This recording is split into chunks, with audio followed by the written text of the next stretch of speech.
Olá, muito boa noite. Sejam todos muito bem-vindos a mais um programa. Hoje temos uma convidada. Temos uma convidada especial. Política, uma deputada federal, Tabata Amaral. Ela faz parte de uma geração que quer dar uma nova cara para o Congresso Nacional. A Tabata é filha de um cobrador de ônibus e de uma diarista.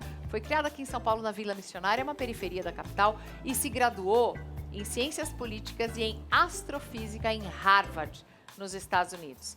Ela tem 25 anos e ocupa seu primeiro cargo em Brasília. Gostei do seu cabelo, Mariana. Obrigada, Tá tô muito deixando bonito. crescer. Muito bonita, muito bonita. E também, como esse aqui é um programa de mulheres inteligentes e homens românticos, teremos Oba! aqui a música de Maurício Manieri para dar aquele tom romântico, né? Maurício Manieri, música de novela. Como dizem por aí, as mina pira. É, sextou. Vamos começar com a Tabata. Oi, Tudo bem-vinda. bom? Obrigada Sabe pelo que eu convite. acho que o primeiro vídeo seu que eu vi, você não aparecia, mas tinha só o áudio de uma pergunta sua para o Círio e ele falava, o que você faz? Astrofísica, era você? Era eu, lá em Perguntando 2016. para o Ciro Gomes, em Harvard, sobre política, né? Eu estava terminando a faculdade, eu fui uma das organizadoras da Brazil Conference que ele estava organizando, e eu queria saber que dicas que ele tinha, opinião para quem queria participar da política de alguma forma. O que o Círio te respondeu?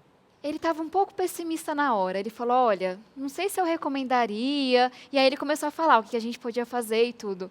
Mas a gente gastou uns bons minutos falando de astrofísica.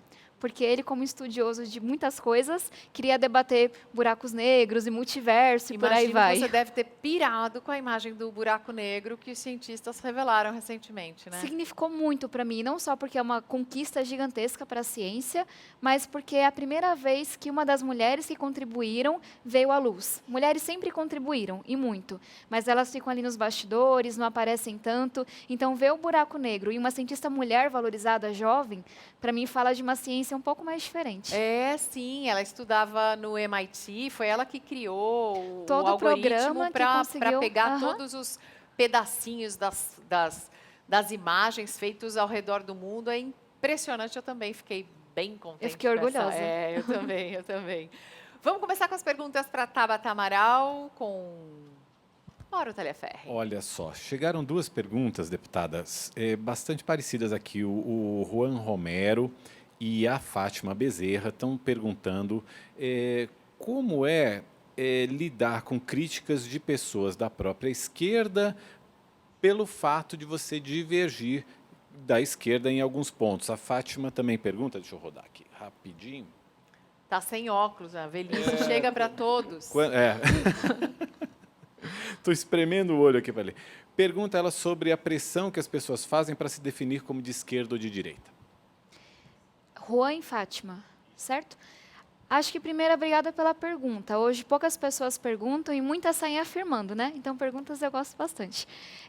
Respondendo ao que ela trouxe, eu acho que o melhor de ser ativista pela educação é que eu já comprei algumas brigas. E não é a primeira vez, nem será a última. Então, são pelo menos uns 3 anos lidando com fake news, com difamações, etc, etc. E o que eu aprendi com essa experiência é que as pessoas elas se incomodam, e isso a psicologia explica, quando elas veem uma coisa que é um pouco menos familiar, que é difícil de classificar. Eu venho da periferia, mas não sou uma pessoa típica da periferia. Eu Não tive é oportunidades, negra. não sou É. negra, não tenho a dificuldade para conseguir emprego que meus colegas têm. Muitas das minhas amigas já engravidaram, já casaram, estão desempregadas. Eu tive oportunidades que mais ninguém teve ao meu redor, e eu tenho muita consciência disso. Mas eu também não sou a pessoa típica de Harvard. Eu não fui em parque, eu não fui em museu, eu trabalho desde pequenininha, assinei minha carteira lá muito jovem. Não foi seu pai e sua mãe que te mandaram para Harvard com tudo Não, pago? foi bolsa da faculdade, eu trabalhei nos 4 anos como babá, recepcionista. Então, as experiências são diferentes, o linguajar é diferente. E aí eu me considero de centro-esquerda, defendo a educação, falo do combate à desigualdade, mas prezo por aquilo que funciona. Falo de gestão, falo de eficiência. Então, eu acho que tudo isso sozinho é muito coerente, mas o pacote é difícil de classificar. E as pessoas se incomodam e aí a gente fica batendo para todo mundo entrar na caixinha que a gente desenhou. Aí ficam e te eu vou- cobrando um rótulo, né? Ficam, só que eu não posso deixar meu trabalho ser motivado por isso.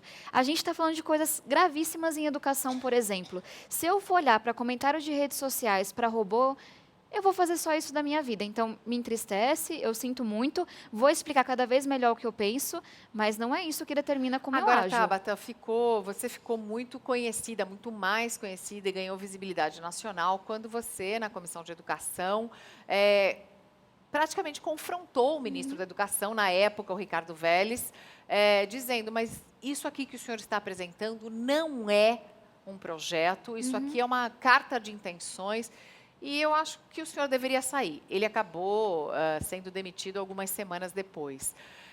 O substituto é melhor? Eu acho que isso o tempo vai dizer para a gente. Temos o benefício da dúvida, mas eu tenho algumas preocupações. E eu tenho algumas preocupações em 3 sentidos. Independente de quem está ali, ele chega com 3 meses e meio de atraso. Educação é uma pasta muito complexa, com muito financiamento, com muitas pessoas empregadas. É o maior problema do Brasil, na minha opinião, e ele herda muito pouco do Vélez, muito pouco ou quase nada. 3 meses e meio de atraso. É um desafio de gestão. Trabalho mesmo, herda quase nada, né? É trabalho, assim, as avaliações paralisadas, o Enem ameaçado, os principais programas travados, engavetados no MEC, sem discussão sobre financiamento. O Enem ameaçado por causa da gráfica? Por causa da gráfica e por uma questão de planejamento também. Quando a gente pega as principais linhas e tarefas do Ministério da Educação, a gente não tem um calendário de entregas. A gente não tem as coisas que já deveriam ter sido feitas. Então, tanto que lá na Câmara, a gente aprovou uma comissão externa para acompanhar o MEC. Porque não dá para eu esperar mais 3 meses e meio, avaliar e falar, não foi feito nada, não vai ter Enem, a gente não vai analisar a alfabetização, não vai cuidar de professores. Então, a gente tem que acompanhar muito porque é difícil. E aí, qual que é a minha preocupação? Um bom gestor se rodeia de pessoas que têm muito conhecimento técnico. Ele não precisa saber tudo de educação, mas quem trabalha com ele precisa. E a gente continua vendo as mesmas indicações ideológicas, a gente continua vendo a mesma fumaça sobre temas que não importam. E esse é o meu ponto. Eu discordo de quase tudo que eles estão falando aí, mas não é meu ponto, é que não importa. E rouba um espaço que a educação não tem, sabe? Então, dou o benefício da dúvida, tem experiência em gestão, mas ele está na situação mais difícil de qualquer ministro que já começou, é muito atraso, e ele está dedicando mais energia com ideologia do que eu acho que ele tem espaço. Quais seriam as prioridades ou quais deveriam ser as prioridades agora, além do Enem e da questão da gráfica? Claro. Primeira coisa, a gente precisa implementar a reforma, a base comum curricular, que foi discutida, foi consensuada, etc. Só que agora a gente tem que pegar 5.570 municípios, 26 estados, o DF e adaptar para um currículo. Os municípios precisam de ajuda. O MEC tinha um planejamento para fazer isso, paralisado. A gente tem que falar da reforma do ensino médio também. Foi desenhada a diretriz, a gente sabe que o ensino médio, ele está falhando. Cada vez tem menos jovens querendo terminar o ensino médio, não faz sentido, travado também. Política Nacional de Formação de Professores. A gente tem informações muito deficitárias, muito deficientes, que são muito mais teóricas do que prática, que permitem cursos inteiros à distância, para a profissão mais difícil que eu conheço, que é a de professor, que são muito pouco especializadas. Então, quem é pedagogo tem a mesma formação de quem vai ser coordenador, vai ser gestor, etc. Então, Política Nacional de Formação de Professores, de valorização. E aí eu chego no quarto, que para mim é o mais importante, financiamento da educação. O Fundeb? O Fundeb. E a gente tem que se apropriar desse tema. O Fundeb, ele cobre hoje, de cada R$10 da educação básica, 6 estão sendo regulamentados pelo Fundeb, financiados pelo Fundeb. É transporte escolar, é infraestrutura, formação de professores, salários, tudo que importa na educação básica. E o Fundeb que a gente tem vence no próximo ano. Vence em 2020? Vence em 2020. E se a gente não faz um novo Fundeb, não coloca na Constituição, a gente vai deixar desamparado vários municípios, sendo que a grande maioria deles hoje tem menos de R$400 por aluno mês, para dar conta de tudo da educação, de salário e infraestrutura. Então, é uma coisa muito urgente. O MEC não fez essa discussão ainda. A gente tem uma proposta no Congresso de colocar na Constituição, fazer mais redistributivo, aumentar a participação da União. Só que o Ministério da Economia, que é quem opinou sobre o Fundeb até hoje, tem uma visão muito simplista de que tem muito dinheiro para a educação. E aí não olha para a desigualdade, não olha para professores. Então, essas são minhas maiores preocupações. Se eu pudesse resumir, e a gente tem que acompanhar. Não dá para esperar mais 3 meses e meio, não. Deputada, o que é que tem na sua trajetória como estudante de escola pública que foi diferente ou na sua atitude que te levou a chegar onde você chegou? A gente sabe que não é o que está Não é acontecendo regra. com a maioria dos jovens aqui no Brasil. O pessoal sai da escola quase sem saber ler direito, sem saber fazer conta direito. O que a sua trajetória teve de diferente? Para mim são duas coisas e as duas motivadas por professores. Quando eu estudava na Escola Estadual Isaltino de Melo, ali perto de Santa Amaro, Sabará, a gente teve a primeira OBMEP, lá em 2005. O que é isso? É a Olimpíada Brasileira de Matemática de Escolas Públicas, que vai acontecer agora e todo mundo deveria participar. Opa, Olimpíada Brasileira de Matemática. Maior Olimpíada do mundo, já chegou a 13, 14 milhões de participantes. E foi a primeira versão. Ninguém sabia o que era aquele negócio. Só sabia que era uma coisa assim, meio competição. E uma professora falou, vai ter uma prova. E eu sei que você gosta de estudar. Sempre era quietinha, gostava, tudo. E ela se dispôs a me preparar nos finais de semana. Professora de matemática de escola estadual.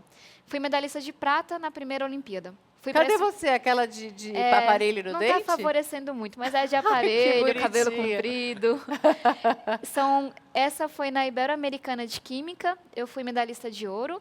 E tem participantes do México, da Venezuela, de Portugal, do Brasil. São meus amigos até hoje. Isso é muito legal. Então, a Tabata é uma menina que sempre foi estudiosa e que participou dessas Olimpíadas, englobando todas as escolas públicas. Você pegou medalha de prata, então, nessa primeira Olimpíada de Matemática. Mas ela já ganhou... Quantas medalhas você ganhou no total? Umas 40. Ah, que delícia! Eu sou uma pessoa bem nerd, né? A gente tem que falar sobre isso. E sua mãe e seu pai ficavam super orgulhosos? Eles sempre ficavam um pouco preocupados e me apoiavam. Porque quando eu ganhei essa medalha de matemática, eu fui para a escola particular. Era 1h30 da minha casa. Eu tive os 5 anos que eu fiquei naquela escola, 4 anos e pouquinho, 2 camisetas. E o sapatinho rasgado. E às vezes faltava dinheiro para almoçar. E eles viam o quanto que eu ficava preocupada, que eu não ia dar conta. E era 3 horas no ônibus. Eu lembro que eu cheguei nessa escola particular e começaram a me perguntar o que eu ia fazer na faculdade. Eu não tinha a menor ideia, porque ninguém falava comigo de faculdade. Não é que falavam, você não pode. Não falavam. Para mim, eu ia continuar bordando e vendendo quadros na República, como eu fazia desde pequenininha. Que a gente é uma família de bordadeiras. Você bordava o quê? Ponto cruz? Ponto cruz, vagonite, ponto fita. Bastante talento. Eu vendia bem os panos. Desde pequena, 7, 8 anos. E aí, começaram a perguntar, o que você vai fazer na faculdade? E quando você tem aí seus 12, 13, 14 anos, tem que ter uma resposta para tudo. E aí eu tinha feito uma prova da Olimpíada de Astronomia, assim que eu entrei nessa escola particular. E aí eu falei, olha, eu vou ser astrônoma, porque eu gostei da prova, falava de lua, de estrelas, constelação, e eu não sabia o que era astrônomo ou astrofísica, mas eu coloquei na cabeça que eu ia ser aquilo, para ter uma resposta mesmo. E aí meus pais viam aquilo, a menina quer ser astrofísica. Até então eu bordava, sabe? Eu pegava 3 horas de ônibus, eu escutava piadinhas por vídeo onde eu venho. Então, acho que eles sempre tentavam apoiar, não entendiam 100% o que estava acontecendo, mas desde que a gente estivesse dando conta, eu continuava trabalhando, tentava ajudar em casa. Você falou então que foram 2 fatores. Você mencionou as Olimpíadas que você participou, apoiada por professores. Que outro fator? O segundo foram essas perguntas que eu comecei a ouvir. Foi quando eu entrei nessa escola que me perguntaram o que eu faria na faculdade. Foi quando eu entrei nessa escola que perguntaram se eu não sonhava em ir para uma Olimpíada Mundial. Porque isso não se pergunta na escola pública? Ou Não seja, é o aluno da parte da escola pública não tem realidade. futuro? Quando a gente olha as Não tem equipes sonho? que vão, exatamente, que vão para as competições mundiais, nas 5 que eu fui, eu era a única menina. E nas 5 que eu fui, eu acho que a única, uma das únicas que tinham vindo de escola pública, porque não é parte da nossa realidade. E para mim, o maior problema da escola pública hoje é que ela acaba com os sonhos. Diariamente eu encontro jovens que falam, eu falei que queria ser veterinário, e aí meus colegas, ou às vezes até o próprio professor, ou meus pais, ou meus vizinhos falaram, olha de onde você vem, se coloca no seu lugar, olha a cor da sua pele, você é menina, você é da periferia, e não sei o quê. Então, eu falo isso com tristeza, mas com muita certeza. No Brasil, se você é negro ou se você é branco, a sua orientação sexual, se você é homem ou mulher, o lugar onde você nasce, determina que tipo de sonho você pode ter. E eu vi muitas vezes que eu, da periferia, querendo ser astrofísica. Só que aí eu tinha os professores para me perguntar e me questionar. Não, mas que bom que você teve o apoio dos professores. Nem todo professor é um quebrador de sonhos. Sim, Não, e existem professores que são maravilhosos. Queria que você desse o nome desses professores. é muito difícil porque todos os anos tem vários. Vamos lá. A professora Simone, da Escola Estadual Exaltino de Melo, está lá até hoje de matemática, me incentivou para as Olimpíadas. Quando eu entrei na escola particular, professor Ricardo, professor Rubens, professor Tiago, me incentivaram a ir para as mundiais, mas pagaram vários dos meus almoços. Minha primeira sapatilha e meu blazer que eu tenho até hoje, eu usei no congresso, que eu fui na primeira competição, foi o professor Rubens que pagou. Silvinha, da mesma escola, quando eu vou para a faculdade, que eu cheguei sem falar inglês, sofrendo pra caramba. Você chegou em Harvard. Como é que você entrou em Harvard sem falar inglês? Parece uma novela. Queria muito, depois de ir para as competições mundiais, conhecer gente do mundo inteiro, queria ser astrofísica, que a gente não tem um curso aqui no Brasil. Decidi que ia fazer faculdade nos Estados Unidos. Um ano antes de fazer o vestibular, consegui a bolsa e um curso de inglês. E aí você não aprende. Eu, pelo menos, não aprendo que não sou superdotada. Eu aprendi a fazer a prova. Era um simulado por dia. Fiz as primeiras provas, não tirei o mínimo. Fiz na segunda vez, tirei o mínimo em todas. E aí a gente fala de um vestibular que é muito mais justo do que o nosso. Para mim, nosso vestibular é uma tragédia. É um tipo de inteligência, olha quem chegou mais longe, não quem correu mais. Sou muito crítica ao nosso vestibular. O vestibular americano, eu escrevia redações sobre mim. Contei a história da minha vida, falei sobre a dificuldade que a gente tinha com meu pai com as drogas, falei sobre a história da minha mãe, que engravidou de mim no ensino médio, que é uma guerreira, uma lutadora. Falei que eu não falava inglês, me ajudaram a escrever as cartas. Então, ele tenta olhar quem corre mais e não quem chega mais longe. Fui bolsista em 6 faculdades americanas, ganhei bolsa, Caltech, Princeton, Yale, bolsa das faculdades. No Brasil, eu não passei no ITA, eu não passei na Unicamp, porque eu tinha deficiências no conhecimento. E foi assim que eu fui parar lá. Quer dizer, a universidade americana, ela aceita um aluno porque ela aceita uma pessoa Exatamente. inteira, com tudo que ela é, com tudo que ela tem. A universidade brasileira aceita uma prova, um teste, um resultado. E é por isso que não é justo, porque, enfim, tem algumas crianças e adolescentes que têm muito mais oportunidades Com certeza. do que A outros. escola onde você estudou, como você está no dia da prova. Só que eu acho que o método deles é mais inteligente. Se eu tenho uma empresa, eu quero contratar quem dá conta de correr mais. Quem vai pegar aquele ponto e vai chegar mais longe, que vai ser mais resiliente. E alunos da periferia são resilientes. São mais... São mais assim, Tem garrudos mais, às é. vezes, sabe? E eu acho que eu sou valente por causa disso também. Eu também acho que eu sou valente, gente. Olha, eu venho do interior, eu estudei em escola pública, eu passei na USP, eu pegava ônibus, eu trabalho desde os 15, então também, tamo junto. Boa. É isso. E precisamos de mulheres fortes. Isso não pode assustar as pessoas. E assusta. Assusta. Assusta E eu demais, ainda falo incomoda. grosso. Eu falo grosso. Eu vi, assusto eu mais. vi ali.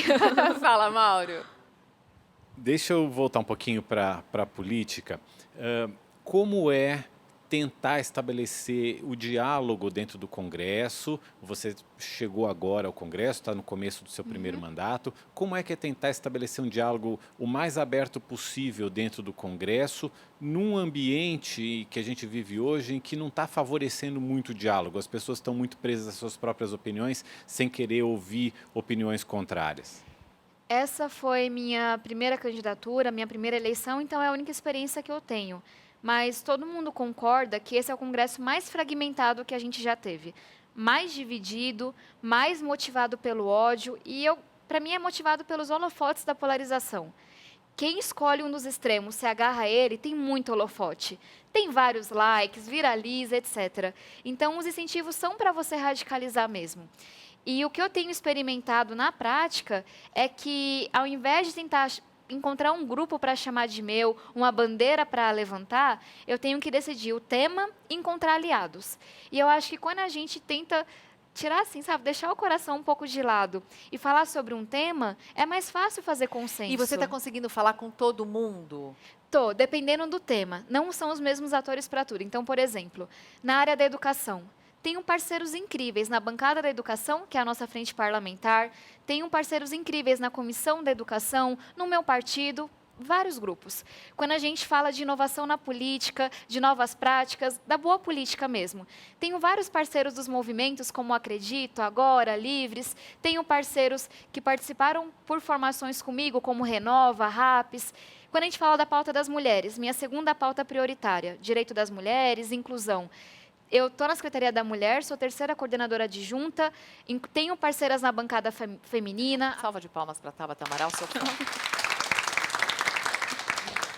Você está sofrendo algum tipo de machismo dentro desse ambiente do Congresso? Ai, Cito, eu acho que tem uma coisa que, para mim, fica muito forte. Eu sempre soube que isso aconteceria. Eu fazia astrofísica. Não é uma coisa assim para mulheres. Eu cresci ouvindo que eu não era boa o suficiente porque eu gostava daquilo, porque eu era menina, ou que, na verdade, eu não era menina o suficiente porque eu fazia astrofísica. Então, eu sempre soube que a política seria arisco, mas é o meio mais arisco que as mulheres já encontrei até hoje. E eu falo sobre isso porque alguém tem que falar. A gente tem que falar do que acontece. São as vezes que eu sou barrada, e não é só quando eu cheguei, não. Fui barrada quinta, ontem. Chegando lá e perguntam se você é mesmo deputada federal. A gente carrega um broche, já me perguntaram onde eu tinha encontrado o broche, aí eu falei, no chão. Que aí você tem que dar umas respostas também. Já me interromperam em votações para perguntar se eu era casada, se eu vinha de alguma família importante, se eu era filha de alguém, se tinha algum homem que justificava eu estar ali. Fala que você é da família Kennedy. Eu vou começar. Eu sempre vou encontrando piadas para eu responder na próxima, que é ajuda. Que mais? A maneira como as pessoas te abraçam, como elas te seguram, que elas não fazem com outros homens, o tanto que elas te interrompem. Já fui chamada de burra, delinquente, débil mental, em plenário, em microfone, que tinha 17 anos. Então, é um meio muito pesado. Mas eu acho que, por trabalhar com a pauta das mulheres e ter muita consciência do preconceito, eu consigo lidar um pouco melhor. Agora, eu tenho que entender... Você vai com esse jeitinho suave mesmo, né? É porque como é muito difícil eu ficar brava. Porque eu tento sempre reconhecer o ser humano que tem no próximo. Pode estar falando um monte de besteira, mas é um ser humano, eu tenho que respeitar. Então, a pessoa meio que desconcerta, porque eu não vou e grito e ataco de volta. Mas tudo isso para dizer que se eu não tivesse crescido ouvindo que sou nerd, que sou inteligente, que não sei o que lá... É muito fácil acreditar que eu não sou. Porque todo dia alguém vai questionar minha inteligência, todo dia alguém vai questionar minha capacidade. Então, fica muito evidente porque as mulheres acabam acreditando que são inferiores. Porque é muita afirmação, é muita evidência de que você não é tão boa assim. Então, é um meio que ele quer te expulsar porque você não deveria estar ali, e eu não deveria estar ali porque sou da periferia, porque sou jovem, porque sou mulher, porque eu estou incomodando. E aí eu acho que o meu papel é incomodar cada vez mais e levar mais mulheres. E para mim, essa é a minha missão dos próximos anos, eleger cada vez mais mulheres. Não importa se pensa igual a mim, não importa se vem de onde eu venho, mas ter mais mulheres para a democracia ser mais forte, metade da população participando, e para o povo se acostumar com a gente ali também. E em termos de projeto de educação, o que você consideraria uma vitória no final do seu mandato? Quando a gente fala de financiamento da educação, por quê? O meu primeiro projeto, então, sempre vai ser especial, foi um que tenta colocar critérios para as transferências que o MEC faz, o Ministério da Educação. Hoje, tem muita politicagem que acontece. Vai o deputado, vai não sei quem e consegue uma verba X para trabalhar naquela área de educação. Na minha visão, o Ministério tem que ter critérios para esse financiamento. Por que eu falo isso? Primeiro, porque tem muitos municípios que não atingem o mínimo de financiamento. R$400, menos do que isso, por aluno por mês é muito pouco. A gente tem que falar de um mínimo de qualidade, todo mundo respeitando o piso salarial. Isso não é negociável. Mas, a partir daí, na minha visão, financiamento tem que levar a mais qualidade. E hoje você vê municípios com diferentes níveis de financiamento, não tem nenhum impacto na qualidade. Porque tem corrupção, tem desvio, não tem boa gestão e por aí vai. Então, com esse projeto... O MEC não tem nenhum sistema para fiscalizar depois o uso do dinheiro que ele direciona. Ele só direciona, ele não fiscaliza. Tem, mas é muito deficitário. É um sistema super complexo, que os prefeitos não sabem acessar, que o MEC se enrola. Então, para mim, tem que ter critérios muito claros para onde o MEC vai mandar dinheiro, e é isso o primeiro projeto. Então, por exemplo, 2 tipos de critérios. Investiu em professores, investiu em alfabetização, acabou com indicação política para diretor. Maioria das cidades no Brasil indica diretor porque o vereador mandou. Isso é absurdo. Aí, você recebe investimento. E o outro critério, resultado. Não quem chegou mais longe, quem correu mais. Conseguiu melhorar um pouquinho, recebe um pouco mais. E é para isso que são importantes essas provas de avaliação. As provas de avaliação nacional, elas são super importantes porque você consegue comparar as regiões, os estados, as cidades, mas principalmente comparar a evolução do aluno brasileiro. Quem está melhorando. Da criança, assim. As crianças estão melhorando, estão compreendendo mais, estão escrevendo melhor, compreendendo o texto que elas leem.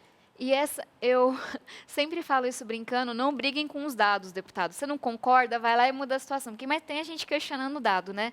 Quando a gente olha para os dados e a gente é rigoroso com o que significa ler, escrever e entender, a gente vê que 7 de cada adultos não entendem textos no Brasil, são analfabetos funcionais. Ele lê, ele consegue dizer em voz alta, mas ele não entende o que está ali. 7 de 10. Quando a gente olha para quem está saindo do médio, a gente tem números absurdos. 7 de cada 10 não entenderam o que está ali no texto, sabe? E não é texto, aprenderam nada de e não é matemática. texto super complexo, não. É uma matéria de Não. jornal. Não sabe. Sim, Não e a lê um estimativa parágrafo, mas não sabe o que está é escrito. que menos de 1 do que cada 10 alunos que saem do médio, de fato, aprenderam algo de matemática, aprenderam básico, fração. Então, se a gente não faz prova, a gente não consegue entender que nossos alunos não aprendem a ler e escrever, não aprendem frações e não estão saindo com sonhos preparados do ensino médio. A gente está errando na qualidade. E a gente não pode querer esconder o dado. A gente tem que lidar com ele, melhorando o financiamento. Mas a gente já perdeu uma geração, pelo menos, a gente já perdeu. Perdemos. A gente... É sempre triste falar dessa forma, né? Mas a gente já perdeu. A gente perde Não diariamente. A gente já perdeu uma geração, várias. não tem... Eu acho que a gente já perdeu várias porque o sucateamento da educação não vem Uma de ou hoje. duas, Eu acho que pelo duas menos gerações, duas a gente já perdeu. Deputada, eu ouço falar, desde que eu sou criança, que interessa a elite, a elite econômica, a elite política, manter o povo na ignorância, porque isso mantém também quem está na elite. Isso acaba congelando o quadro do modo como ele está. Até que ponto esse pensamento é real? Até que ponto existe uma vontade genuína de se fazer alguma coisa pela educação nesse país? Eu não sei se existe uma vontade arquitetada para a educação acontecer, mas com certeza não existe nenhuma vontade arquitetada para ela acontecer também. Então, falando um pouco da população de forma geral, e isso foi meu pai que me ensinou. Ele falava sempre, na minha época a escola pública era coisa de rico. Meu pai foi só até os primeiros anos do ensino fundamental. E ele falava isso que era para eu não reclamar de ir para a escola, né? Quem estudava em escola estadual, ele falava, você pode, eu não pude, vai lá e faz direito. Só que vamos extrapolar isso. É uma população que ainda é analfabeta funcional, de forma geral, que não foi à escola. Essa população ela vai cobrar escola, escolaridade. Criança, menino, menina estudando, sentando. Só que como meu pai ia cobrar qualidade?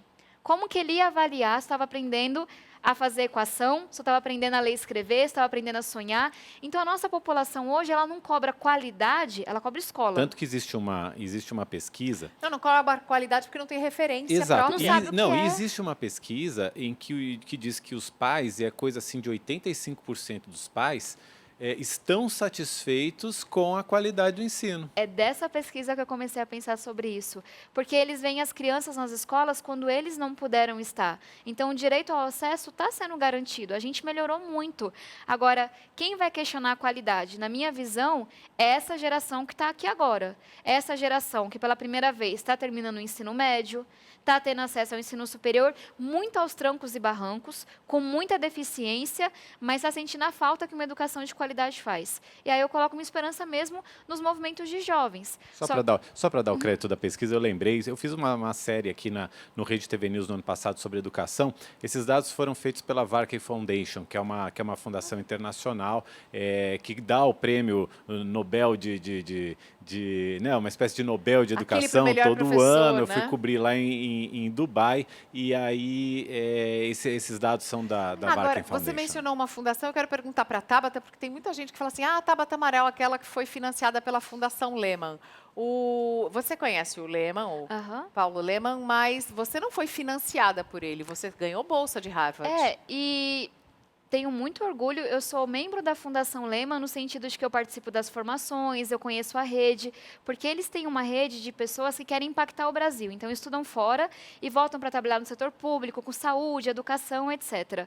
Só que eu nunca recebi dinheiro por ser bolsista da Fundação Lehman, porque minha bolsa é de Harvard. Então, são as pequenas coisas que as pessoas... Tabata recebeu dinheiro de não sei quanto, portanto, é de direita. E aí vem falando, não, ela não é, porque eu vi que ela é comunista. E o povo fica nessa briga nas minhas redes sociais. As pessoas ainda não sabem até hoje se eu sou coxinha ou petralha. Deixa ele. Mas, é assim, as pessoas se engajam em, sei lá, 100 comentários tentando provar, mas não é provar o que eu sou. Eu sou comunista ou eu sou de extrema direita? Opa! E aí, Eu uma amo foto, essa cadê? foto. É você do lado do Barack Obama? Você viu que meu cabelo foi evoluindo, né?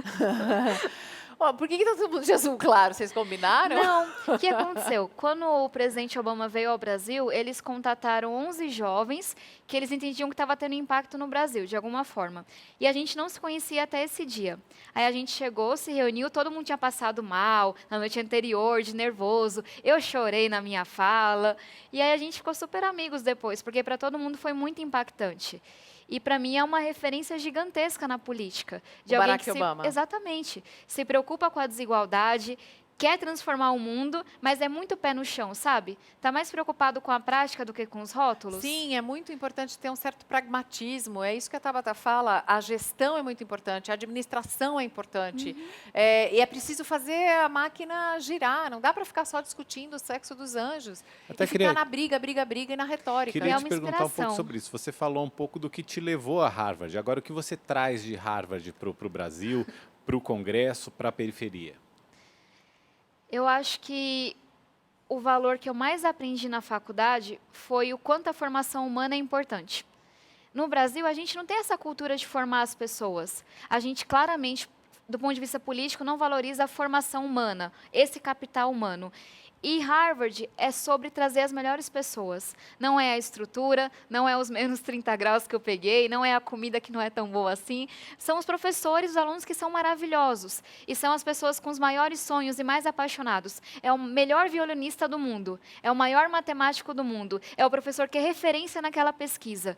Então, quando você fica 4 anos lá, você vê a importância de pessoas. As melhores pessoas ao seu lado. Qualidade humana. Qualidade humana. Então, por exemplo, quando eu fui eleita, o comum é você indicar quem vai trabalhar com você, né? O amigo, não sei das quantas. E eu, não, se pessoas é importante, eu quero a melhor equipe que eu posso ter nesse momento. Com outros 2 parlamentares do Acredito, que é o Alessandro e o Felipe Rigoni, a gente fez um processo seletivo, 13 mil candidatos para escolher nossas equipes. E eu tenho certeza que eu tenho uma das melhores equipes do Congresso, porque veio gente quase do Brasil inteiro, uma equipe super diversa, temos 2/3 de mulheres, 1/3 de homens, metade de pessoas negras, pessoas da periferia, do centro, e é uma equipe muito capacitada, porque é dinheiro público, é o meu trabalho, eu não posso indicar meu coleguinha. Tem que ser a pessoa mais bem formada, mais capacitada. Então, para mim, esse é o maior valor que eu aprendi lá. Tabata, quais são os seus planos para o futuro na política? Essa é uma pergunta que eu ainda não sei responder, por mais que eu ouça ela muito. Eu sempre me vi como ativista pela educação. Então, se somar os últimos anos, já trabalhei como professora em escola pública, privada, secretaria de educação, movimento social, rádio, empresa, um monte de coisa, sempre em educação. Então, quando eu olho para a política, é minha última tentativa, no sentido de eu não vejo outro lugar para atuar, para poder impactar a educação pública. Porque todos os lugares que eu fui, chegava nessa barreira da política. O prefeito não quer, politicamente é difícil. Não é técnico o problema, é de política. Então, hoje, eu vejo que eu consigo fazer muito no Congresso para a educação. E eu vou completar meu mandato, e esse é um compromisso que eu tenho muito firme. Agora, o que vai fazer mais sentido daqui a 4 anos? Se é ir para outra posição, se é tentar a reeleição. Isso eu tenho que tentar primeiro no Congresso, sabe? Ver se eu consigo impactar, se eu consigo fazer, mas eu espero que eu seja sempre uma ativista pela educação em que eu não me torne uma política por ser política e esqueça do objeto meu que é a educação. E a astrofísica ficou onde? Acho que no hobby, assim como a pintura, os bordados. Eu ainda leio notícias de astrofísica, eu super acompanho, mas na hora que eu mudei meu curso principal, a pesquisa ela é muito rápida, então seria muito difícil para voltar. Porque acontece tudo muito rápido, com muita informação, você perde a habilidade de programar. Então, hoje eu só acompanho mesmo e me Plutão inspiro. deveria recuperar o status de Não. planeta ou não? Não, deveria não, e eu não vou comprar essa briga com as pessoas não, porque tem muitas regras claras. Eu vou brigar com o Neil deGrasse Tyson até morrer. Não deveria. Derrubaram o Plutão no tapetão, Pô, né? eu gostava de Plutão. Eu também gostava. Tabata Amaral, muito obrigada. Você, além de se expressar muito bem, tem uma clareza e uma firmeza em tudo que você quer e faz isso de uma maneira doce e gentil. Obrigada. Desejo a você muito sucesso na sua carreira e que você consiga contribuir para o Brasil ainda mais. Muito obrigada. Quem está acompanhando a gente, se puder virar ativistas pela educação também, pesquisar sobre o Fundeb e fazer pressão, eu sonho com um dia que essa vai ser a pauta principal no nosso país. Obrigada pela oportunidade. Foi um prazer. Mulheres guerreiras, continuem com seus trabalhos A também. gente faz um pequeno intervalo, na volta tem Maurício Manieri.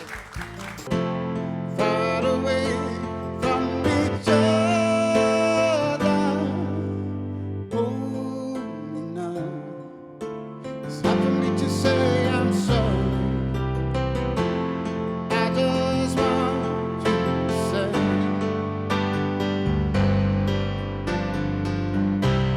after all we've been through, I will make it up to you. I promise you. And after all the sun and dawn, you're just a part of me I can't let go.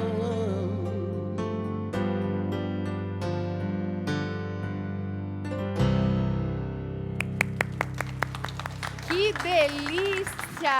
Oi, amor. Maurício Manieri toca e canta. Que delícia! Obrigado pelo convite, viu? Estou muito feliz de estar com você. Minha felicidade de te receber. Fica à vontade, vem aqui pra cima do... Essa licença. é para dançar de rostinho, De rostinho colado, colado. daquele bailinho. Essa Nossa, música aí isso é faz maravilhoso. parte do novo espetáculo que eu estou fazendo. Classics. Que chama Classics, né?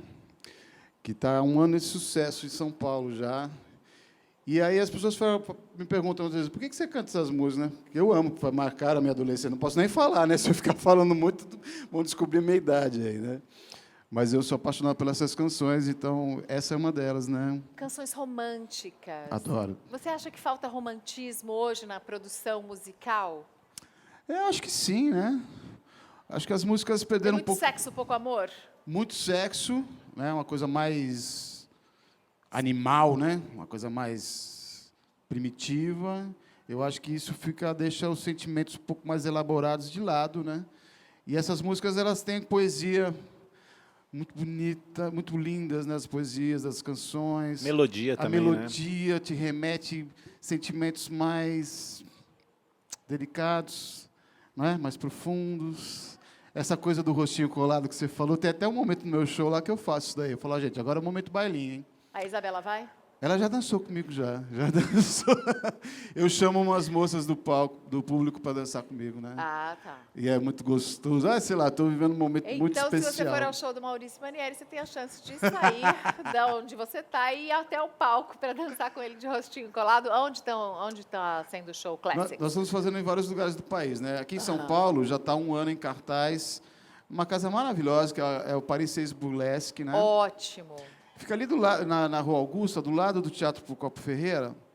E é uma casa que tem uma estrutura belíssima. Então a gente montou uma super produção num lugar que é mais intimista, assim, sabe? Então a gente já está com 1 ano e 2 meses de sucesso. 1 ano e 2 meses de sucesso absoluto do show lá. Classics no Paris 6 do Burlesque. sucesso absoluto, ingressos esgotados, é uma coisa impressionante, assim. Quais, Não, são, eu quais vi. são as músicas que estão no repertório do São show? várias, então eu toco Essa é da banda Chicago, não é isso? essa que daí você é Peter tocou agora? Cetera, né? Peter Peter Cetera. Cetera. Chicago, isso, é. né? Deixa eu ver se eu me lembro. Então tem Commodores, né? The Commodores, Lionel Richie, adoro. Tem Adrian Gurvitz, que é a música Classic, que foi a primeira que eu gravei, que deu ideia ao projeto, né? Eu gravei a música e falei, gente, isso aqui, vou fazer várias dessas aqui que eu estou adorando, né?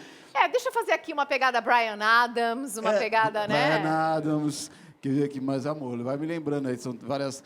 tem Gino Vanelli, I just wanna stop until I wanna feel about to be. Tem John I just Cocker. wanna stop. Tem músicas brasileiras também, né? Então eu canto... Quê? A Joana, Eu canto várias artistas nacionais Você separa também. o show em músicas internacionais e depois músicas nacionais, ou você vai É misturando? tudo junto. Eu tenho meus sucessos, né, que eu canto. Então, tem vários sucessos meus, né? E aí eu vou misturando e colocando essas canções em inglês e em português, né? Dos seus sucessos, gente, Maurício Manieri, cantor, compositor, fez vários hits, músicas de novela. Eu não consigo lembrar os nomes das novelas, mas Vila Madalena. Ah, sim. Sei lá, tem Andando nas Nossa, tem Nuvens. Não foi você que Beijo fez do Vampiro, sei lá. a música da abertura do programa da Xuxa? Não é Da sua? Xuxa também fiz. Querida Xuxa também, né? Um beijo para ela.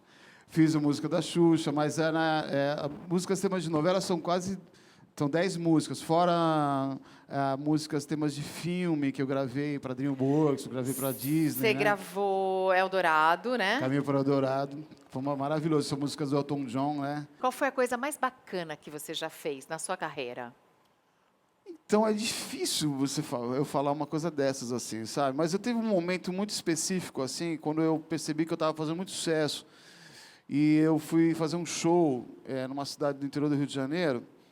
Acho que era Petrópolis, enfim. Aí eu estava lá, eu estava com meu irmão era vivo ainda, estava tocando a minha banda e tal, e tinha umas 60 mil pessoas, sei lá, assim, uma histeria completa, assim, eu não conseguia nem ouvir o que eu estava cantando, né? Então, naquele momento, eu percebi ali que tinha a ver, eu estava realmente muito conhecido, né? E o sonho da minha infância, da minha adolescência, tinha se realizado, né? Então, foi um momento, assim, muito mágico. Até eu olhei para o meu irmão e falei assim, ó, viu? A gente conseguiu, né? Maurício, Que legal. você estuda música desde criança, né? Você estuda Sim. piano desde criança. Sim. A gente conversou no bloco anterior com a Tabata Amaral, que é deputada, e que veio de um bairro da periferia de São Paulo e conseguiu chegar a Harvard e agora Maravilha ao isso. Congresso. Bacana. Você acha que a tua trajetória tem um pouco também dessa superação, de estudar música desde cedo? Você teve que superar algum tipo de preconceito em relação a isso? Não, eu, na verdade, eu tive muita sorte, na verdade, né? Porque minha mãe, ela me colocou eu e meus irmãos para estudar piano, né? E tinha uma professora de piano na rua. Então, minha mãe, uma pessoa muito sábia, né? E ela pegou e colocou todos os filhos. Ela queria que os filhos tivessem uma educação cultural mais extensa e tal, né? E aí eu fui, eu sou de uma família simples, mas nunca me faltou nada. Meu pai era operário ali, né? E minha mãe é dona de casa, né? Mas aí o que aconteceu foi que essa sorte, né? Foi o destino, né? Que me deu a minha mãe maravilhosa, que me colocou para estudar piano. Quantos anos você tinha aí nessa foto? Estou com a cara do meu filho aqui, meu Deus do céu. Aliás, o Marco está com quantos anos agora? O Marco tem 9. 9 anos. É verdade que ele participa do show? Participa, ele é uma Que figura. legal. O último show ele parou assim, falou, pai, chegou no meu ouvido, pai, posso falar uma coisinha com o público? Eu falei, olha aí, pode falar sim. Aí ele ficou discursando lá com o povo, ela falou, mas fala rápido, né, cara? E aí, quando eu tinha uns 9 anos naquela foto que eu estou Na televisão. Quando o piano chegou na casa da minha mãe, eu tinha uns 6, 7 anos de idade, e eu já toquei ali o pianinho, sabe? Olha que graça, que bonitinho, cara. Que graça. E aí eu me apaixonei pelo piano, sabe? A música sempre fez parte da minha vida. Eu sempre fui apaixonado por música desde pequenininho.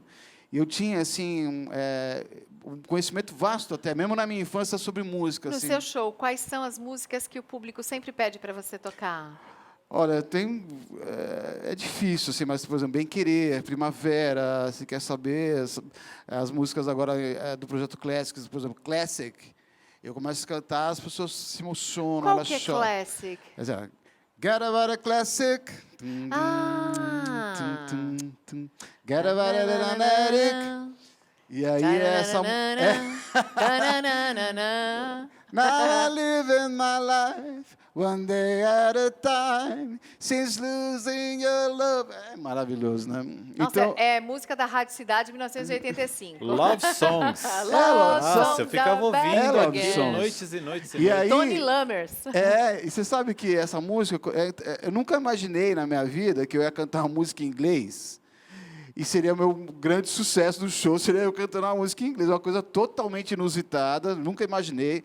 E essa música, ela virou Essas canções todas que eu coloco os vídeos, até meio simples que eu faço da internet lá, ela atinge, sei lá, milhões de acessos, uma coisa impressionante, que eu particularmente não imaginava que isso aconteceria. Coisa totalmente inusitada. Eu cantando a música do Adrian Gurvitz, 1981, e hoje é um sucessaço. Não, a produção dos anos 80 foi especial mesmo.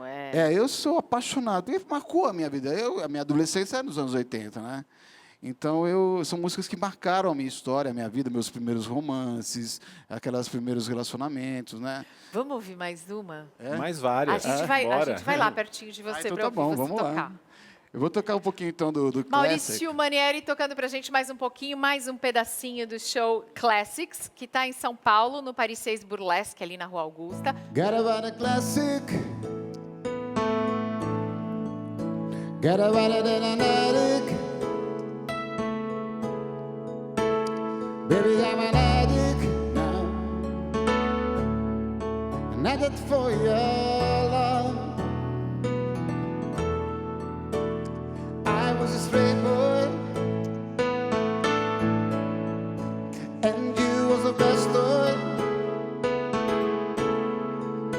Found it easy to handle you, but you're different from the rest. And I love it when the wrong ways. Now listen to myself. If you change to another way, would the difference make it? Would it be a classic? Gotta sound the right way. Linda, linda, Love linda. songs total. Linda. Agora, sabe o que eu acho? Eu sempre, há muito tempo, estava querendo gravar as canções, sabe?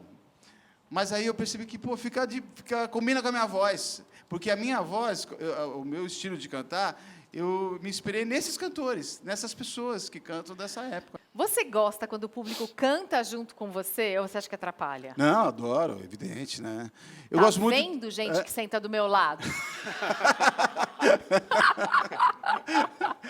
Eu não consigo ficar quieta. Eu amo cantar junto. Eu amo. Eu acho que é muito importante essa participação do público, né? Eu sempre gostei disso aí, né? E os meus shows têm muito disso, né? Com a participação do público. Por isso que eu chamo o pessoal para dançar no palco.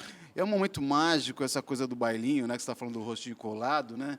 Sabe, tem todo um ritual, tem todo um respeito, tem toda uma coisa muito gostosa de se E reviver, né? o show é voz e piano. Não, o show é uma super produção, né? Ó. Com uma banda Não, maravilhosa. é porque o Paris 6 Burlesque tem um negócio que sai assim de baixo do não, palco, nem né? conto, né? Nem conto. O show começa, é uma super produção, é muito legal, uma banda espetacular.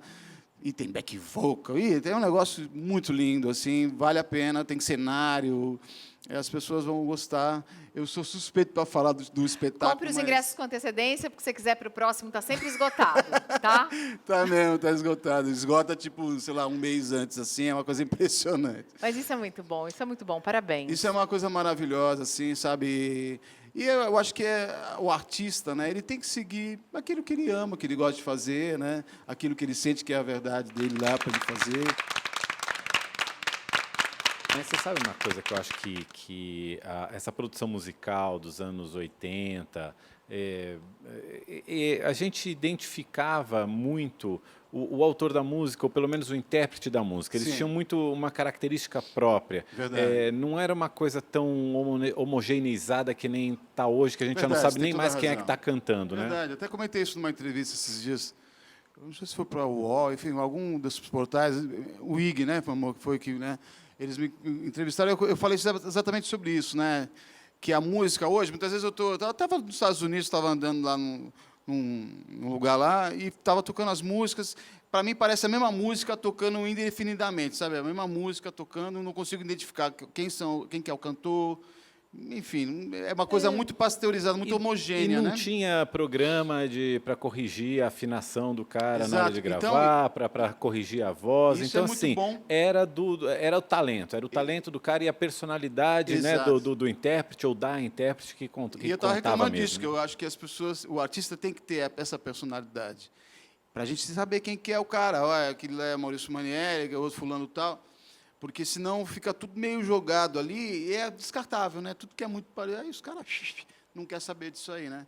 Então, eu acho que esse comentário que você está falando é super pertinente. Quem é o Maurício Marielli? Cara, Maurício Manieri é esse cara apaixonado por música, pela vida, sabe? Pela minha família, pelas coisas simples. Eu sou um cara muito simples. E eu falo, quando eu estou fazendo várias vezes, quase um ano estou fazendo as lives pela internet, né? E eu converso com muito meu público e tal, e eu amo. E eu acho que é uma grande oportunidade de estar vivo, então eu gosto de aproveitar aí, enquanto eu estou por aqui, né? Cantar bastante, gravar umas músicas, não é verdade? Então não perca a oportunidade de ouvir, porque é sempre bom a gente entrar num clima romântico. É tão gostoso, né? Né? Olha, e Classics é Essa isso. tá demais. Classics é isso. Vamos encerrar com uma música? Minha. Opa, vamos? Vamos, vamos sim.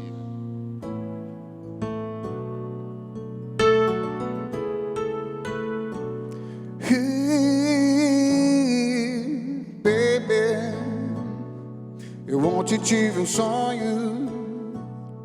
Sonhava que você beijava minha boca, era tão bom. Ia deslizando no meu corpo e me deixando louco. Pena que isso tudo era só sonho. O que eu faço se é você que eu venero? Ainda te amo, meu amor, ainda te quero. Sem você não vivo nenhum segundo. Sem teu amor fico perdido no mundo. Como era bom, amor, te ver sorrindo. Ai, que lindo, que lindo. E ter você, paixão pra vida inteira. Te carinhar, minha linda sereia. Vem me dar seu amor. Vem que eu quero você. O meu bem-querer. Baby, o sonho acabou.